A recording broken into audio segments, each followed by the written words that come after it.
Hola a todos, bienvenidos. En su novela Contacto, Carl Sagan nos dice de la protagonista, Eleanor Arroway, reflexionaba que el misántropo es el que odia a todo el mundo, no solo a los hombres. Y de hecho, ellos tenían un término para definir al que odia a las mujeres, misógino. Sin embargo, los lexicógrafos no se habían preocupado por acuñar una palabra que simbolizara el disgusto por los hombres. Como ellos eran casi todos hombres, pensó, nunca se imaginaron que hubiese un mercado para dicha palabra. Vamos a pasar por alto que Sagan está claramente confundiendo las raíces antropos con andros. Este no es el canal del profesor Girafales. Lo que me interesa de esta cita es la teoría del lenguaje que está implícita en ella, que es la teoría que está de fondo detrás de toda pseudolengua. Arroway piensa que el lenguaje es acuñado por los lingüistas como el dinero es acuñado en la Casa de la Moneda. Las personas de a pie se las tienen que arreglar con las palabras que los lingüistas han tenido a bien poner a su disposición, pudiendo lamentar la falta de alguna palabra necesaria, pero sin poder hacer nada para remediarlo. Sí, se puede hacer una huelga, un boicot, juntar firmas, hacer un petitorio para que los lingüistas incorporen las palabras que hacen falta al idioma. Por suerte, no es así como funcionan las cosas en la realidad. El lenguaje evoluciona condicionado por la necesidad práctica de comunicarse, como las especies evolucionan por la necesidad de sobrevivir y la necesidad de reproducirse. Esta evolución del lenguaje recompensa dos virtudes muy darwinistas, la versatilidad y la belleza. Por versatilidad entiendo que un término es muy conveniente para comunicarse y por lo tanto lo va a usar mucha gente. Por belleza entiendo que un término tiene las virtudes de la penetración filosófica o un atractivo estético que provocan en quien lo oye un agrado que le hace recordarlo y eventualmente usarlo él. Son dos estrategias de reproducción de las palabras distintas, que llevan a dos tipos de lenguas distintas, las altamente versátiles o lenguas francas y las altamente bellas o lenguas de cultura. En estas últimas, las invenciones afortunadas de un poeta anónimo o de un filósofo anónimo se han incorporado al habla cotidiana y son algo así como monedas desgastadas y ennegrecidas por haber sido manoseadas por miles de personas. Esto nos lleva a que no solemos advertir la belleza de expresiones como dar a luz, bar de mala muerte, hasta que no tenemos que traducirlas a otra lengua como parir o shithole.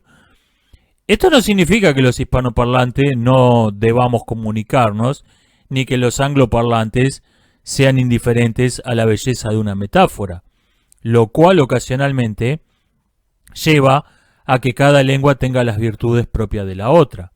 Por ejemplo, Dust Devil, demonio del polvo, me parece una palabra mucho más bella que remolino. Por su parte, el castellano no sufre del exceso de sinónimos superfluos que el inglés padece a causa de las invasiones normandas. O sea, el inglés es en parte una lengua de cultura y el castellano tiene virtudes de lenguas francas. Estos dos ideales no existen de modo puro en la realidad.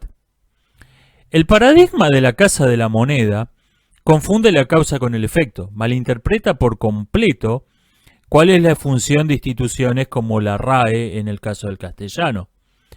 Estas deben registrar el uso para servir como fuente de consulta y eventualmente proponer una gramática más razonable que la que se está usando informalmente, siendo este su único aporte creativo. No es el diccionario el que impone el uso, es el uso el que impone el diccionario.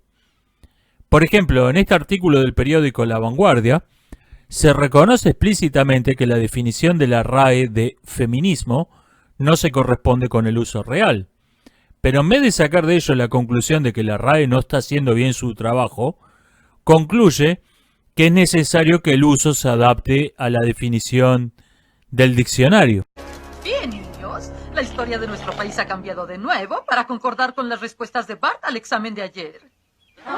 América fue descubierta en 1942 por un tipo. Y nuestro país ya no se llama Estados Unidos, ahora es mi agujero. Ahora bien, ¿qué ocurre cuando una institución que debía registrar el uso real del lenguaje deja de hacerlo? Pues simplemente otros hacen su trabajo.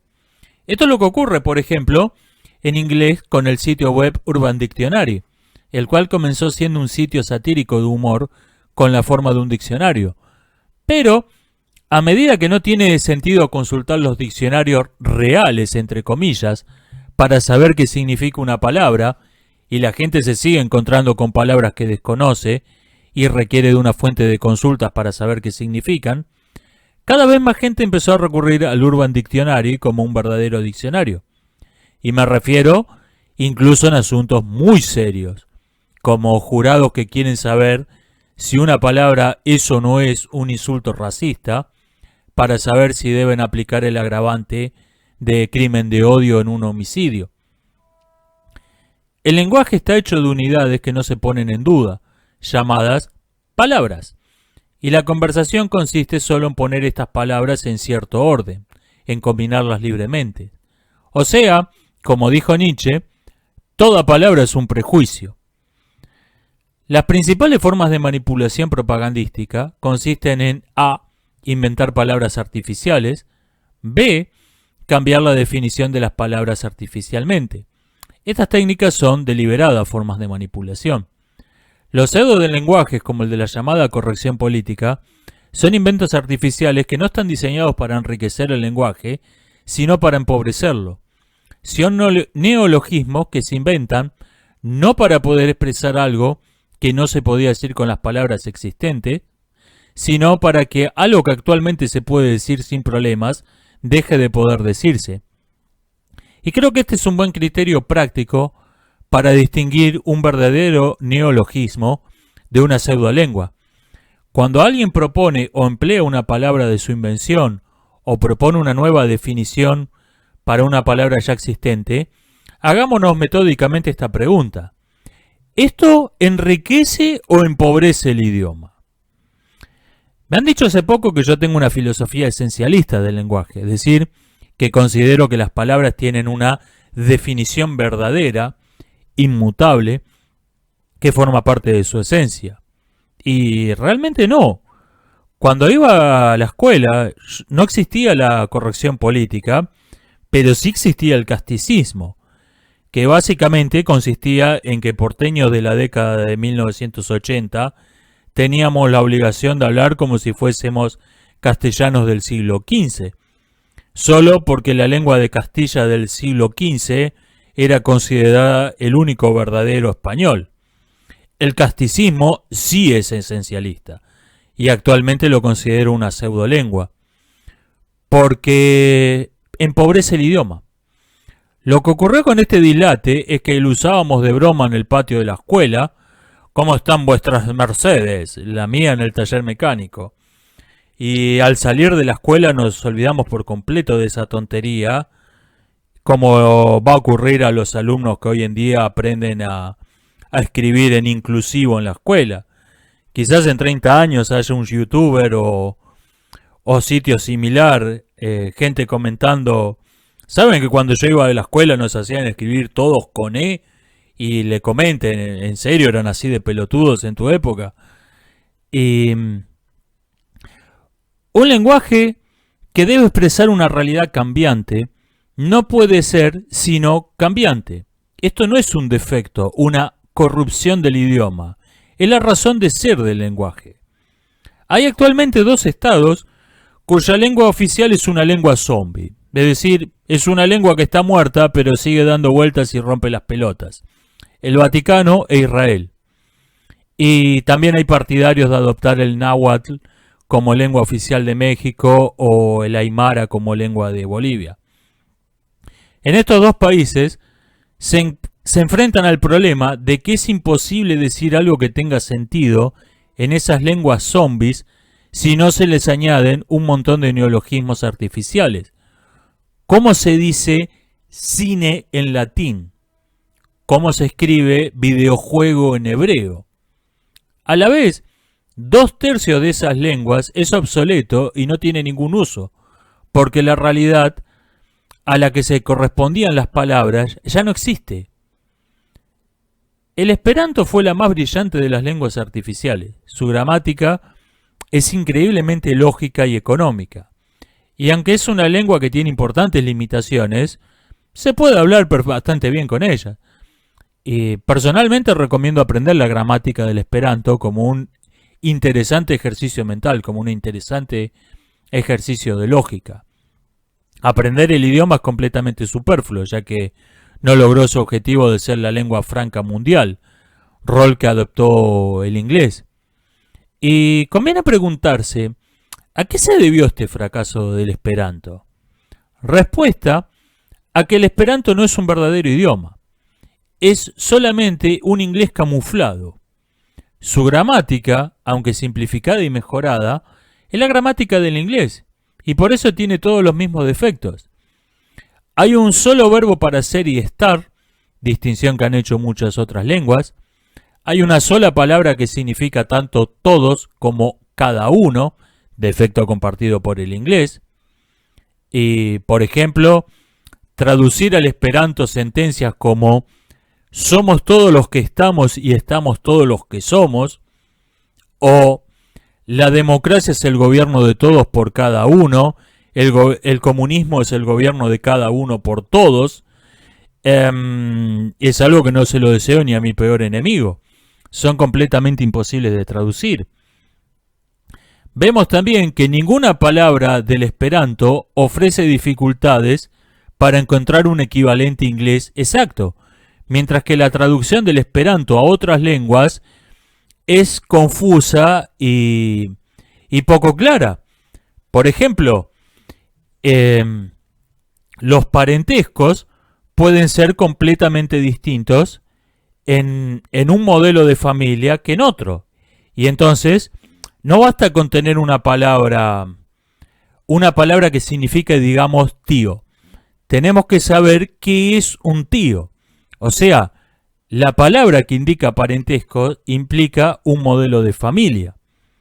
Ocurrió en la realidad que murió un jefe guerrero galo y fue sucedido por su sobrino y no por su hijo, ante la perplejidad de los cronistas romanos que nos cuentan estos, quienes comentan además muy sorprendidos que su hijo, un guerrero famoso, no presentó la menor objeción a lo que estos romanos veían como una usurpación y aceptó el régimen de su primo sin chistar. Esos romanos estaban proyectando, estaban superponiendo el modelo patriarcal de familia sobre una sociedad matriarcal, para la que los términos hijo, sobrino, tío no tenían el menor sentido. Ocurrió también que cuando los eruditos españoles, los sacerdotes españoles, en tiempos de la conquista, se pusieron a aprender la lengua de los aztecas, se encontraron con que ellos echaban en falta palabras que los aztecas no, y tuvieron que inventarlas. Una de estas palabras es precisamente azteca. Estas palabras náhuatl, inventadas por los españoles, se conocen como neoaztequismos y jamás formaron parte del habla de los nahuas. Ocurrió esto. Los intérpretes nahuas les dijeron a los españoles que ellos llamaban a todos los que no hablaban su lengua chichimecas. Y existía la idea en esa cultura de que todos los chichimecas eran seres brutales, rudos, incivilizados. Los españoles, con muy buen criterio, tradujeron chichimeca como bárbaro. Pero entonces les preguntaron a sus interlocutores cómo llamaban a los que sí hablaban náhuatl. O sea, cuál era la palabra equivalente a latino o a heleno. Y se encontraron con que no existía. Y los nahuas se arreglaban bien sin esa palabra que a los españoles les parecía imprescindible. Como todos estos pueblos se consideraban originarios de la región del Aztlán, que nunca ha sido localizada claramente, los llamaron aztecas. La creencia de que al náhuatl le faltaba una palabra imprescindible procede del hecho de traducir chichimeca como bárbaro. Al hacer esto, inadvertidamente, inconscientemente, se estaba convirtiendo al náhuatl en un castellano camuflado. Chichimeca significa etimológicamente ave de paso, ave de rapiña, ave migratoria, algo así. Se refería a las bandas de nómadas que aparecían por sorpresa, saqueaban rápidamente una región y huían. Pensemos esto, ¿por qué esa palabra iba a tener un antónimo? ¿Cuáles son, en castellano, los antónimos de bandolero? El antónimo de salteador, que podrían haber sido tranquilamente otras traducciones posibles de chichimeca. Junto con esta castellanización del náhuatl, llamémoslo así, se inicia en el siglo XVI en América un proceso al que la miopía de los casticistas llama corrupción de la lengua. El castellano se empieza a modificar para expresar una realidad nueva. Primero, con la incorporación de palabras sin traducción posible, como chocolate o coyote. Después, por sentir que la lengua materna era inadecuada para la realidad que se quería expresar. Así, por ejemplo, cuando Álvar Núñez llega por primera vez a la garganta del diablo, la llama un salto de agua, que más bien parece referirse a esos juguetes que están de adorno en las oficinas donde cae un chorrito de agua dentro de una fuente. Posteriormente se empezó a popularizar el término catarata, que no es originario de América, sino un arabismo que significa gran caída hacia abajo, que se refería originalmente sobre todo al mito musulmán según el cual el arcángel Gabriel dejó caer por accidente toda la arena del mundo sobre Arabia. Palabras como bosque o montaña, aplicadas al Amazonas o a los Andes, adoptan un sentido más imponente, más inquietante, más atemorizante que referidas a cualquier palabra, a cualquier realidad de la península ibérica. La palabra tierra significa algo ligeramente más cercano a lo que en español llama barro. Y esto es lo que ocurre con toda lengua. Las palabras tienen que cambiar para adoptarse a una realidad nueva. No es una corrupción del lenguaje esto, es simplemente una adaptación a la realidad. Los neoaztequismos convirtieron la lengua de los nahuas en un castellano camuflado, lo que no podía ser de otro modo, dado que esa sociedad se estaba volviendo hispana, no solo en su lengua, sino en sus costumbres, en su religión, en su forma de gobierno, en fin. Una realidad hispana necesitaba una lengua hispana que la exprese, y esto no podía ser de otro modo. Las únicas palabras que se pueden traducir de una lengua a otra sin hacerles traición son las que definen cosas concretas. Por ejemplo, el inglés green se puede traducir perfectamente al castellano como verde. No se pierde nada en esa traducción. El animal que los nahuas llamaban coyotl es el mismo que nosotros llamamos coyote. Un libro de geometría no presenta dificultades a ningún traductor. Pero acá terminan las traducciones fáciles. La gramática de nuestra lengua es algo así como unos anteojos de colores, de nuestra lengua nativa quiero decir. Son como unos anteojos de colores que nos hacen ver la realidad a través de sus cristales coloreados. El modo más simple de aprender una lengua forastera, es establecer una serie de correlaciones del tipo A significa B. Y esto permite comunicarnos superficialmente, pero en realidad, con esas correlaciones, estamos hablando nuestra lengua nativa camuflada. Aprendemos realmente otro idioma cuando logramos ver la realidad a través de sus propios anteojos coloreados. Esta es la traducción profunda.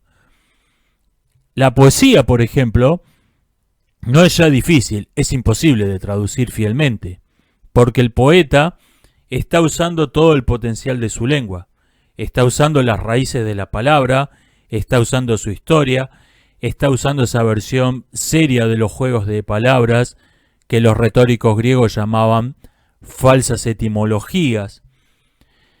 Sábato comparó la traducción a tocar una melodía compuesta para un instrumento en otro instrumento, y esta metáfora me parece estupenda. La nota principal es la misma, pero en cada instrumento suenan distintos armónicos. Por eso, los grandes intérpretes no tocan mecánicamente la partitura, sino que cambian algunas notas para lograr otros armónicos más bellos y más apropiados a su instrumento.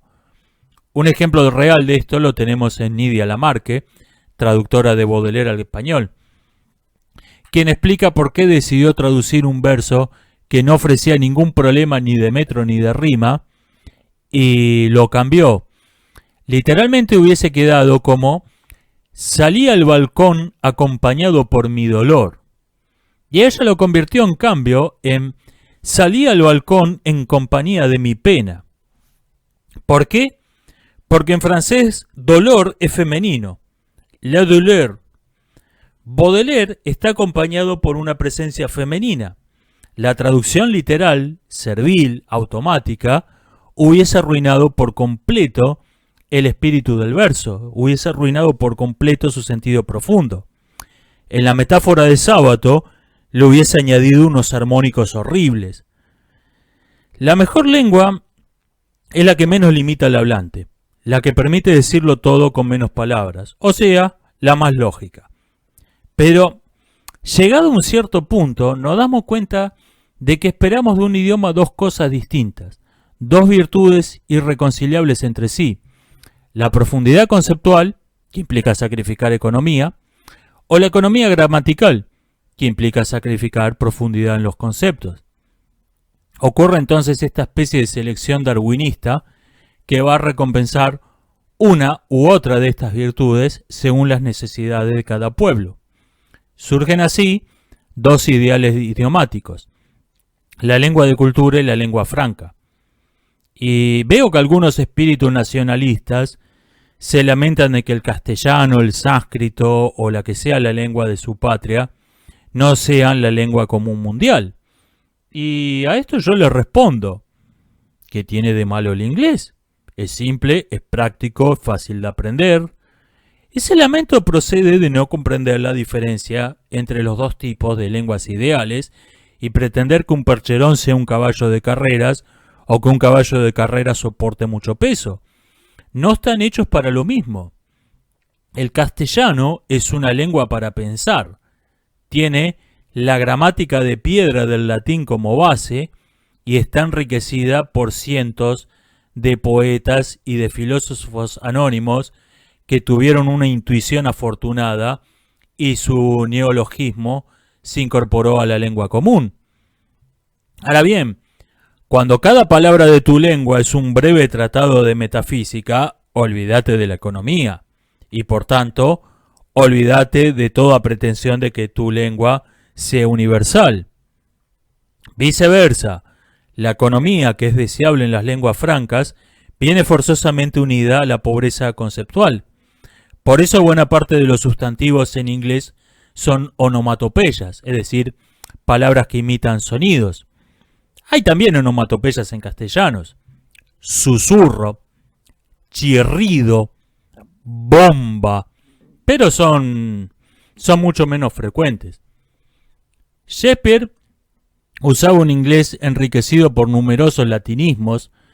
Se supone que es el individuo que más neologismos incorporó a una lengua en toda la historia.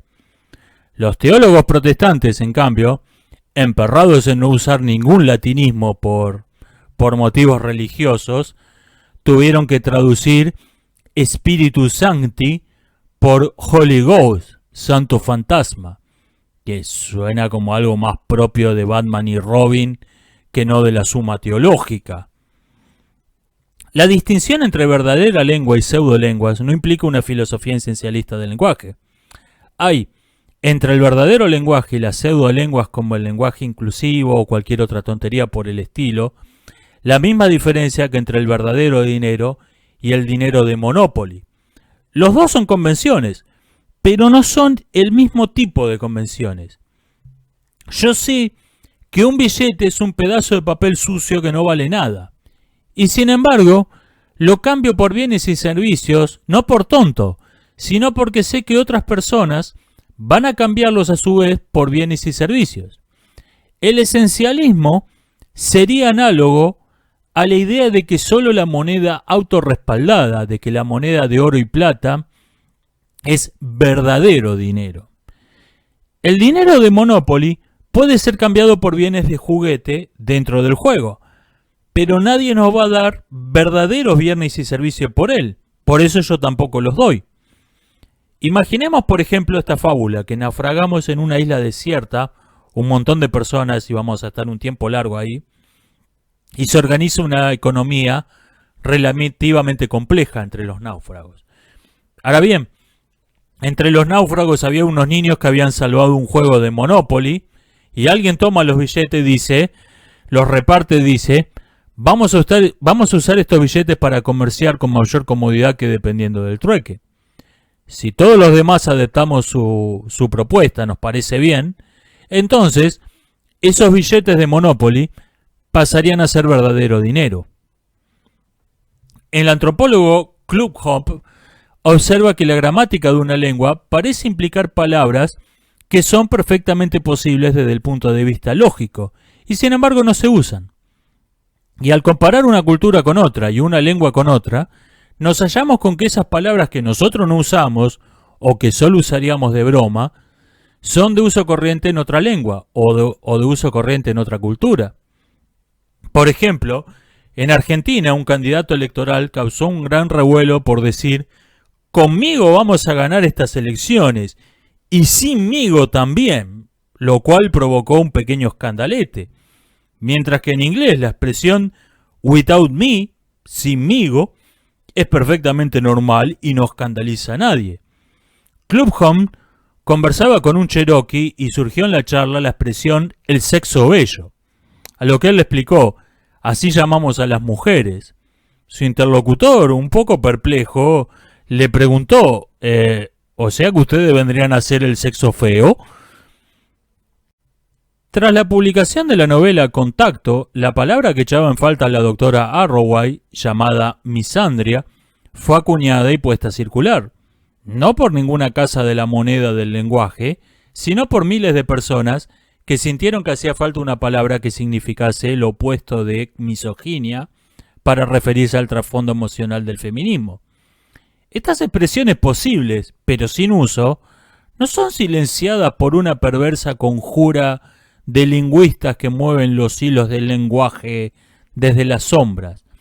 Más bien son análogas a los pisos de un edificio que están perfectamente acabados y listos para usar, pero todavía no habilitados al público. Son los andamios de una lengua que está perpetuamente en construcción y siendo refaccionada continuamente. De hecho, otro criterio práctico para reconocer una pseudolengua es que ésta se nos presenta siempre perfectamente acabada, sin historia y sin posibilidad de reformas posteriores, quiero decir. Los casticistas son hoy una especie felizmente extinta, pero si queda alguno, me gustaría hacerles algunas preguntas, ahora que tengo más de 40 años. Una, ¿qué piensan de que Góngora use en su poema el arabismo Alá para referirse al Dios cristiano? O de que en su soneto a Córdoba, cuando dice «Oh patria, oh flor de España», claramente el término patria no se aplica a toda España, sino solo a la ciudad de Córdoba.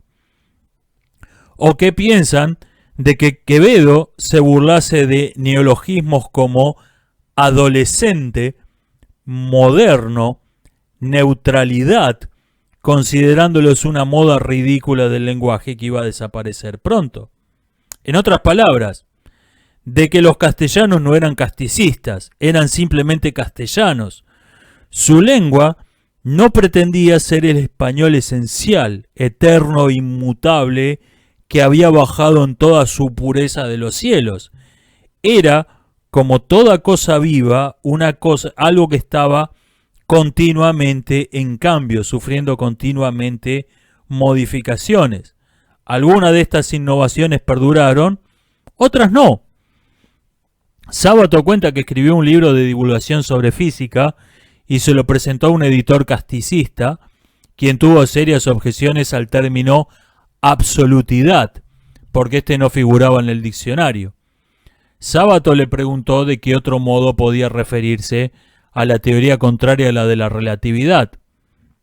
El editor hizo varias sugerencias: plenitud, completitud, etc., que Sábato fue descartando una por una, señalando que de ningún modo significaban lo mismo.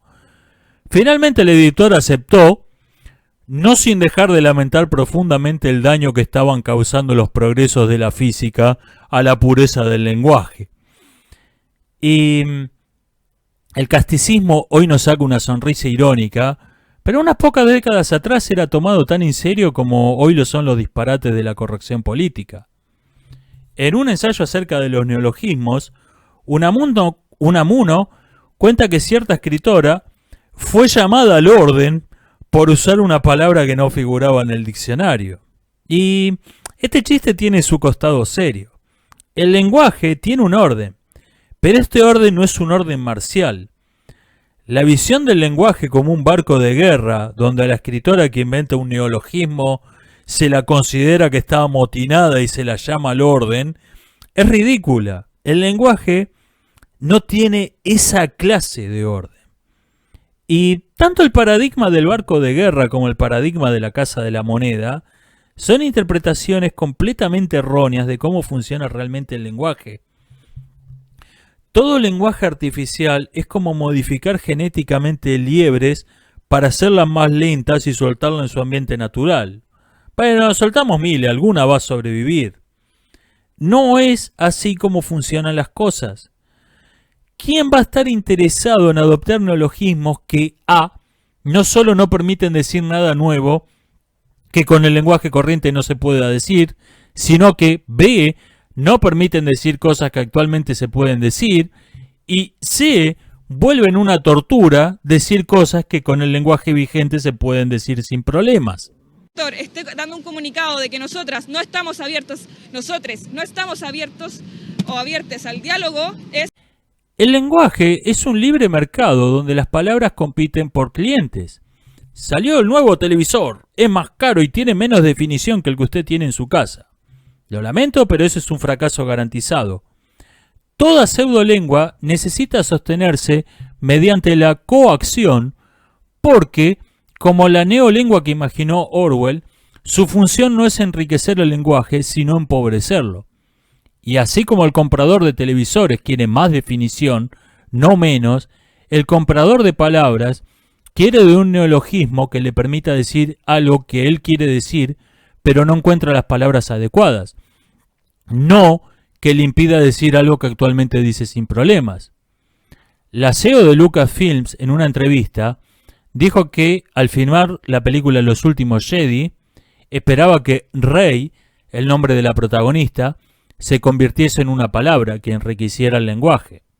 No en el sentido en que lo hizo realmente, sino significando una mujer que es la primera en hacer algo.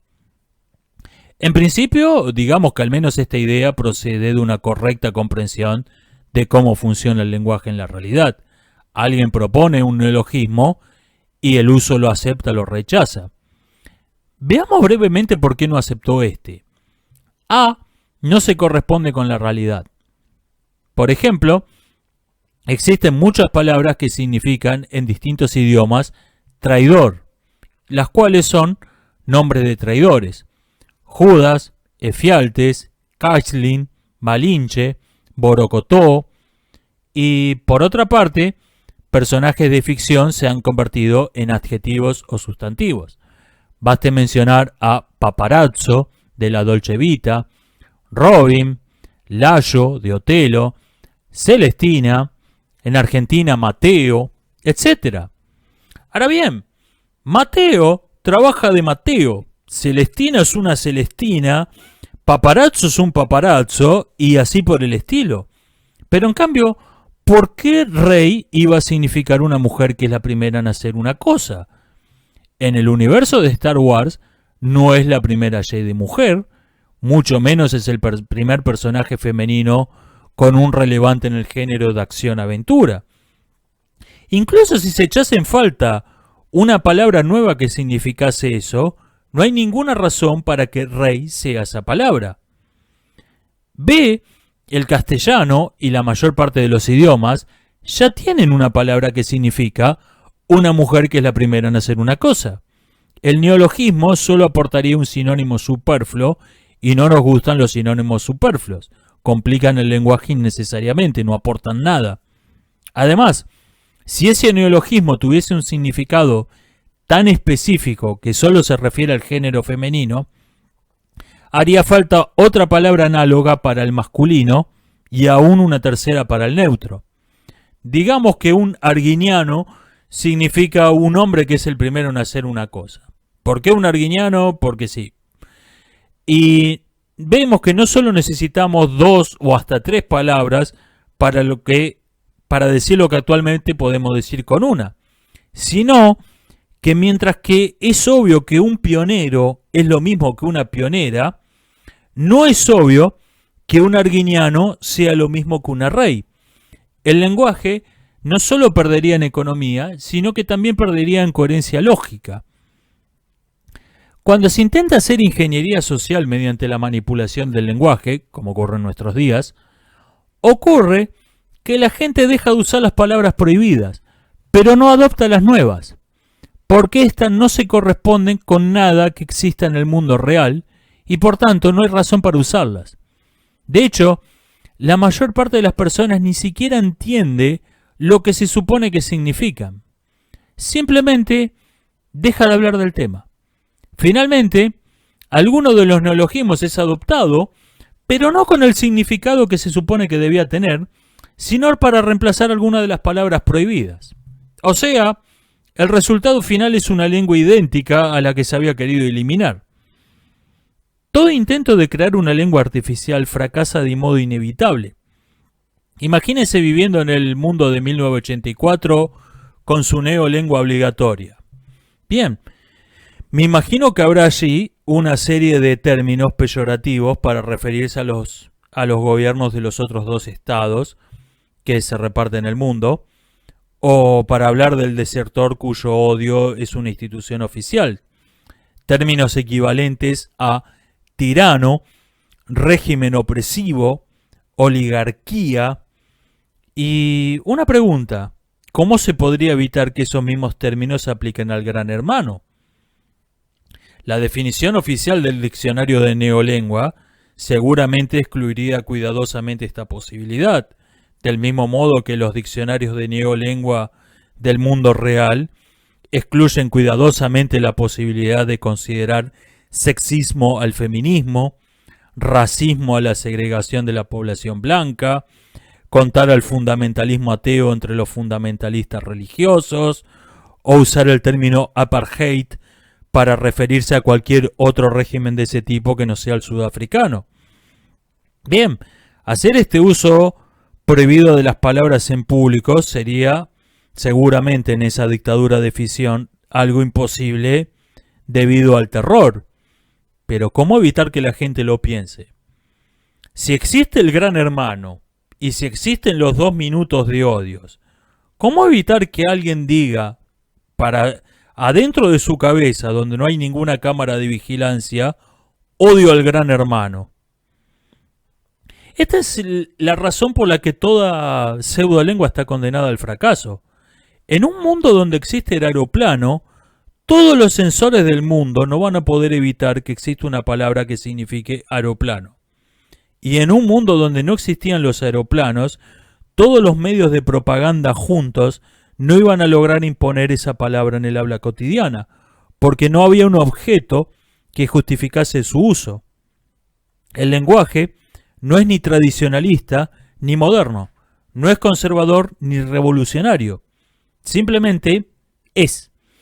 No puede ni ser embalsamado por los casticistas, ni reemplazado por una lengua de broma, por un idioma de Monopoly, como el esperanto o el lenguaje inclusivo. Todo intento de controlarlo es tan ridículo como la pretensión del rey del Principito, que pretendía que el sol salía y se ponía obedeciendo sus órdenes. Nos estamos viendo, hasta la próxima.